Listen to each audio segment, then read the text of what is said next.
Hi, welcome to Comic Talk. I'm Josh. And I look surprisingly less homeless without a beard. Right, because you shaved. I did. You didn't notice. I didn't notice, that's right. It's almost like you have future knowledge of events. Interesting.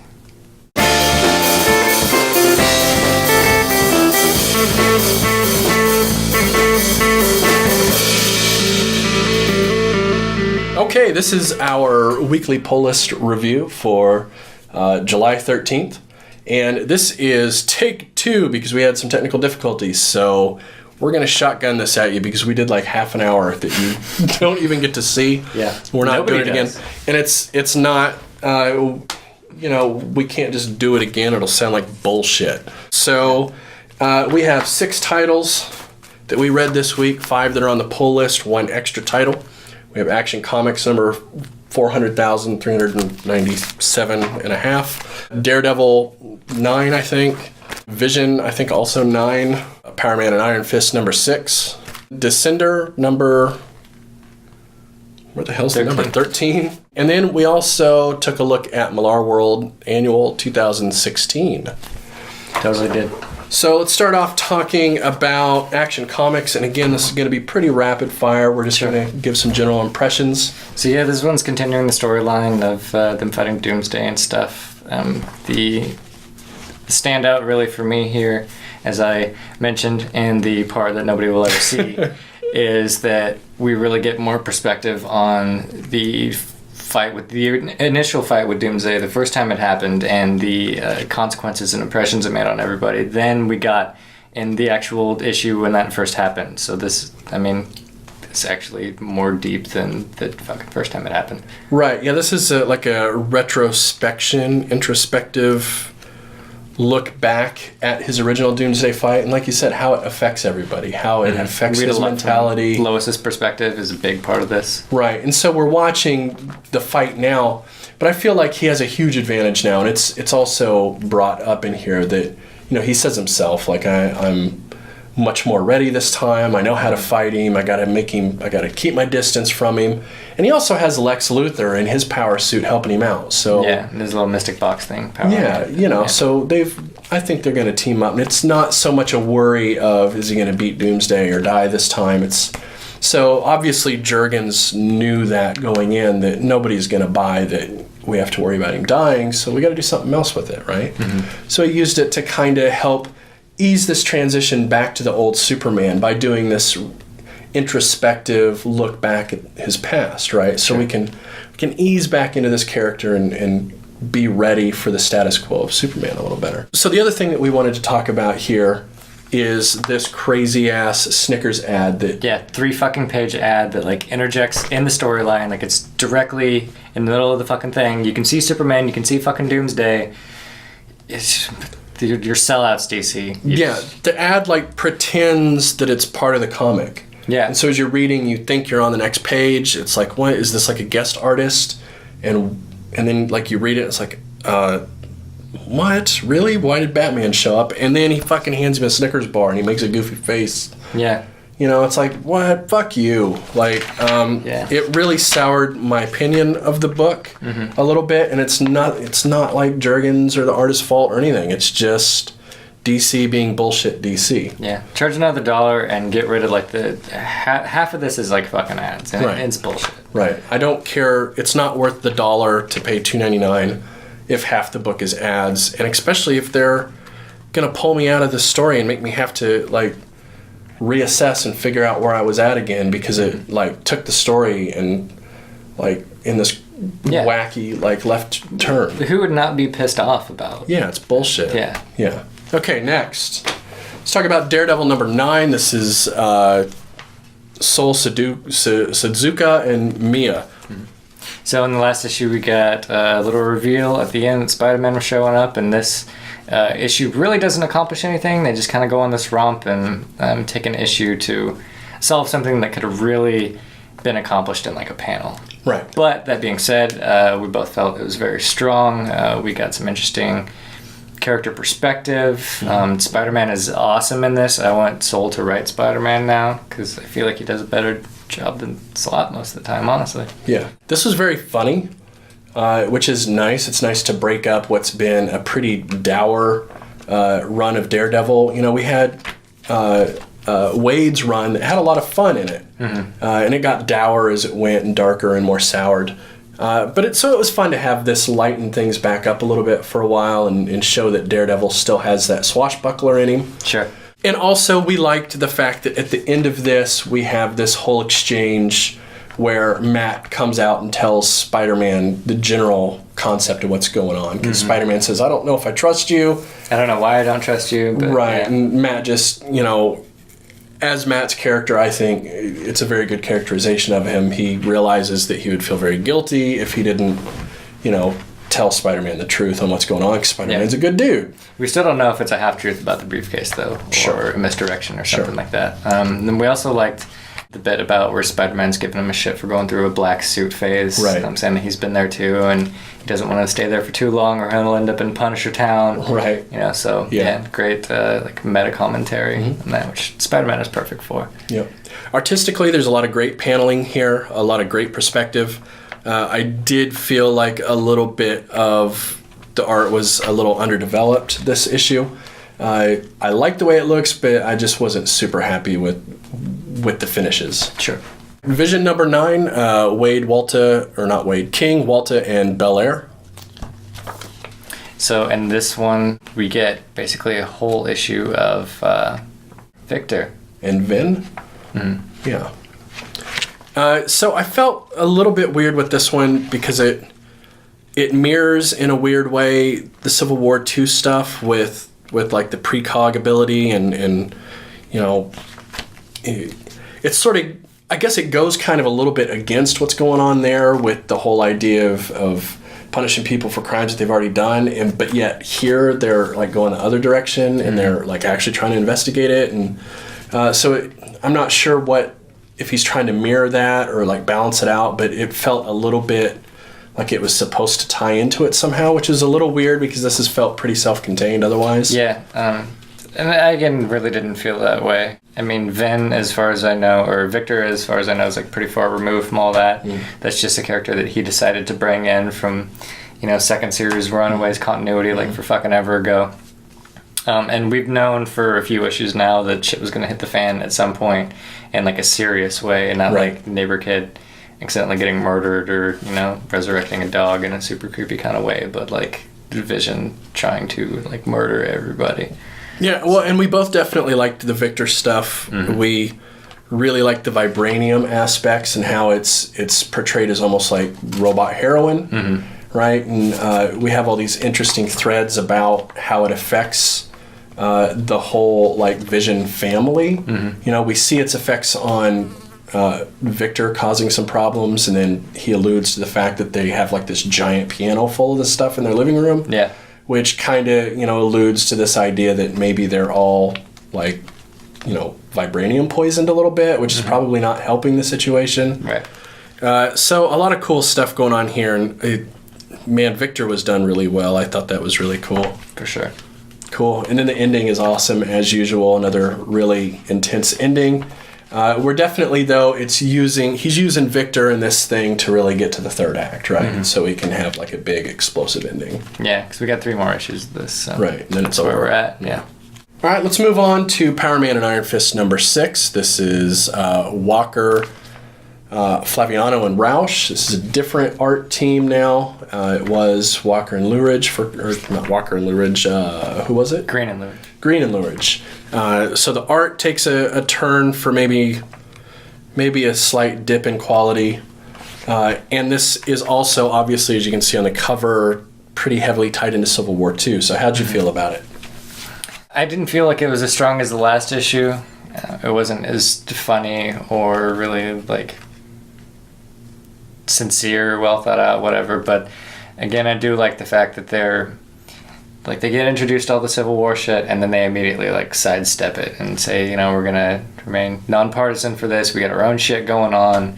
The issue ends with them having their own shit going on, so I think it was just kind of like a one and done, hopefully. Yeah. Well, I was really worried going in that it was going to be really tied up in Civil War, but I like how they go in and it escalates, and you see them going and talking to Carol Danvers, and you're thinking like, oh great, how's this all gonna go together? And then they leave and they're like, nah, fuck it, let's go do our own thing. So that was cool. It's a fun, subversive kind of way to tie into Civil War II. I liked it. But yeah, I agree, not as good as the previous, but still quite good. Still really funny, you know. Still has all the same humor and feel. A lot of visual humor in this one, which is appreciated. Definitely. Okay, let's move over to Image with Descender by Jeff Lemire and Daniel Wynn. Destin. I like Daniel. He can be Daniel today. You're right, it's Dustin Wynn. This is really a lot about Telsa. Not Tesla, but Telsa. Telsa. I had to constantly remind myself of that when I was reading it. Yeah, this is again another look at kind of how we got to this point, which is what we had last issue with one of the bad guys, per se, Tim 22. Now we get one of what could be considered a good guy perspective from Telsa. How'd you feel about it? First of all, I love how Lemire's done this in like a few titles that I've followed, for quite some time, where a lot of people will gravitate towards giving all your information like up front and then building from that point. He does the opposite thing. Like he'll just start on a fucking story and then like give you backstory like when it becomes relevant, or like when it would feel natural to put something in there. Right, or when you just have to have it finally. Right. I thought this issue was pretty strong as a whole. I don't think her backstory is anything new, like by any means. Like, I mean, you could probably draw direct parallels to Star Wars and probably some character on Star Trek and every other Star. Right. Really anything involving like, princesses and shit. Right. You could probably tie it into Shrek. Yeah, it's pretty straightforward. But I think it was well done. I agree. It was well written, and I like the last scene is really good with Quan. Oh, son of a bitch, man! When you're back on like current world, current time, and they're dealing with the not scrappers, but whatever. Harvesters. Yeah, sure. So once they're back there and they're on the machine moon, right? We get a really cool scene with Quan and her, and we learn some new information. Pretty cool. So I'm excited now for the next issue because we just got a bunch of new relevant information that should advance the plot pretty heavily. And I also feel like I like her more, like knowing this about her, because she's just been kind of like a hard-headed like bitch up until this point, right? Which is like fine, whatever. Like it's a solid character to have, but like knowing that she's just like hell-bent on like proving herself and stuff like that, it makes her much more sympathetic even in her brashness. I agree. Yeah. And the art always. Yeah, the art's still super cool. It's super cool. It's still this watercolor on pencil with almost no inking at all. It's really neat. It's really weird, but it's cool. Yeah. Okay, so let's talk about Millarworld Annual 2016. This is written by a whole bunch of people. So first, let's set this up in case anybody doesn't know. They basically did like a contest where a bunch of people sent in sample art. A bunch of other people sent in scripts, and he picked his favorite scripts, and then he matched them to artists that he enjoyed that thought would work well together. And then they each do a short little, like 3 to 6 page story somewhere in the Millar universe. Right. So do you want to just go one by one? Sure, let's do it. Yeah. Okay. So the first one we get this Chrononauts. And who's this by? Sean Brill and Connor Hughes. Okay. This was about as straightforward time travel, Back to the Future-y kind of thing I could possibly imagine. This is retarded. I'm really surprised that this script won out. Yeah. This is how bad were the other Chrononaut scripts? No shit. This is the one that wins. This is like straight hot tub time machine. Like I've seen like 30 minutes of that movie, and this is like some of that shit. Like why? That's it. That's my entire opinion of it. The art was pretty decent, and actually, the art reminded me a lot of like Veronica Fish from Archie. I can see that with the facial expressions and. I actually felt like that was the strong point of this section. If there's gonna be a strong point, it's not the fucking story. So. No, definitely not. Yeah. The art was pretty good. Next we have a kick-ass short by Ricardo Mo and Jesus Christ, Ficinacci Origique. Yeah. Origique. Yeah. What do you think about this one? It was okay. Yeah. I liked the story all right. It was pretty straightforward and simple. Basically a big fight scene with like a clever kind of resolution. Yeah, and it was kind of fun, like the idea of the kid up there while he's blind, and 2 o'clock, 4 o'clock, and I like the transition where it goes from him actually telling him to him like recounting what he was telling him immediately after. I thought that was really funny. But yeah, it was pretty straightforward and quick. Good resolution, I agree. Mm-hmm. The art was okay at best. It was acceptable. Yeah. So next we had American Jesus, short by Cliff Baumgardner and Steve Beach. For me, this was the high point of the whole thing. Easily the high point. Both guys nailed it. Yeah, the artist absolutely crushed it. Like when I turned to this page, I was just like, oh. Yeah. Especially in the context of all this like goofy, stereotypically comic bullshit that we had before that, to get something that felt really cared for and like somebody put some fucking effort into it. Mm-hmm. Just you immediately. Yeah, it looks very efforted. It looks like this guy spent his 40 hours a week. You know what I mean? Like he treated this as a job and really went after these pages here. Mm-hmm. Yeah, so I hope he has a great career. And me too. Yeah, he needs a career. I would read something that this guy is drawing for sure. Yeah, and then the storyline itself, I thought was really clever. It reminded me a lot of. I was thinking like Sandman. Mm-hmm. What if they had actually caught death? Right. Instead of the Sandman. Right, instead of him. Yeah, exactly. That's exactly what I thought too, yeah. And you get very similar like vignettes, of, like we had the soldier and Sandman, and we get a soldier here too. Mm-hmm. And somebody that wants to end their own life and a firefighter and everything. And it just reminded me a lot of Neil Gaiman's Sandman. I agree. Even tonally, it felt a lot like Neil Gaiman. I highly praise this. Yeah. I think the writer's really good. The artist knocked it out of the park. This was cool as shit. Yeah. Make it into a monthly, and we'll read it. I'll read these guys' work, even if it's not this. Like, put them on something else. Just give these guys something.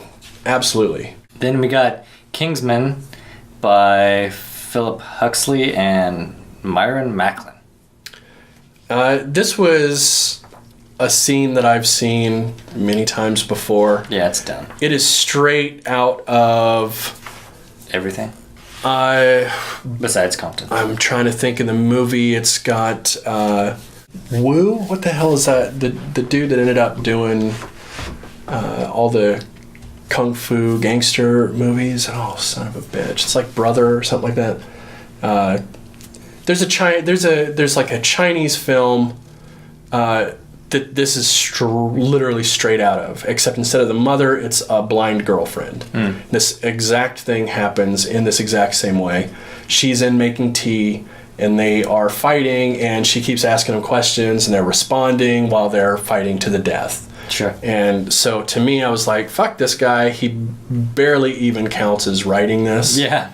And then on top of that, the art is phoned in like crazy. Mm-hmm. Yeah, there's several instances where people just look weird and unnatural and everything. It doesn't look like he tried very hard. No. Like one take at each panel, and I guess that's the way it's gonna be. Yeah, I don't know if he was rushed or if he's just not cut out for it.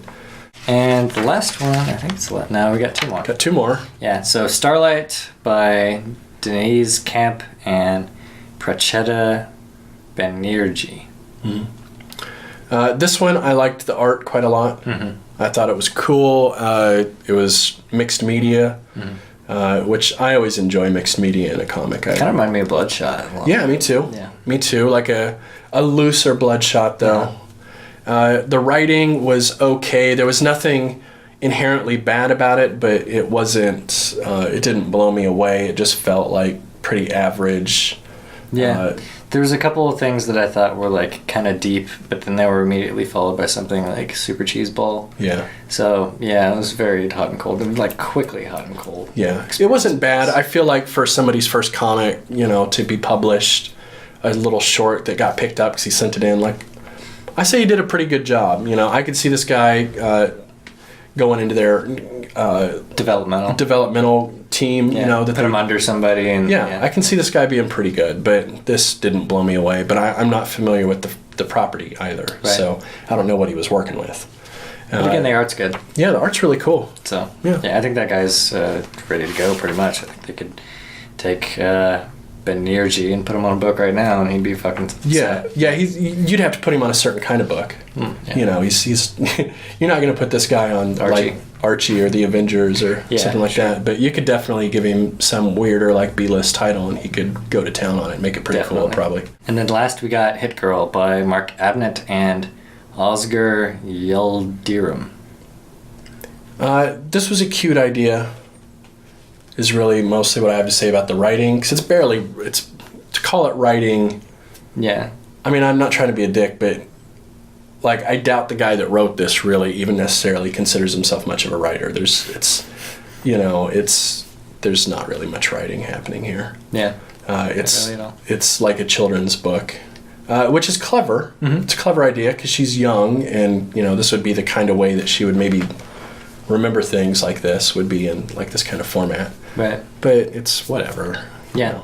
The art was super like Saturday morning cartoon kind of feeling. Yeah, Kim Possibly. Yeah. Or Young Justice. I can see that. Yeah. Kind of thing. It was all right. Nothing special. Yeah, nothing special. So really the standout for us was American Jesus. The story was called Undeath, and it was by Cliff Baumgardner and Steve Beach. Yeah, so and I'd recommend picking this up just for that. Just for that, it was really cool. Yeah, just to support this. This idea is really neat.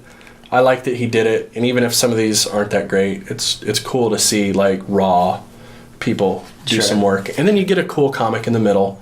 And that comic was also like, we didn't really discuss what it is, but maybe it deserves it because we actually liked it, right? Okay. So like the idea of this comic is basically what happens if nobody dies for a few seconds. We talked about that. Did we really? I didn't think we actually talked about it really. We just... Well, it was like Sandman, but if they had caught... Yeah, that's true. But if somebody hasn't read Sandman, they have no idea. Well, fuck them. Like, what are they doing?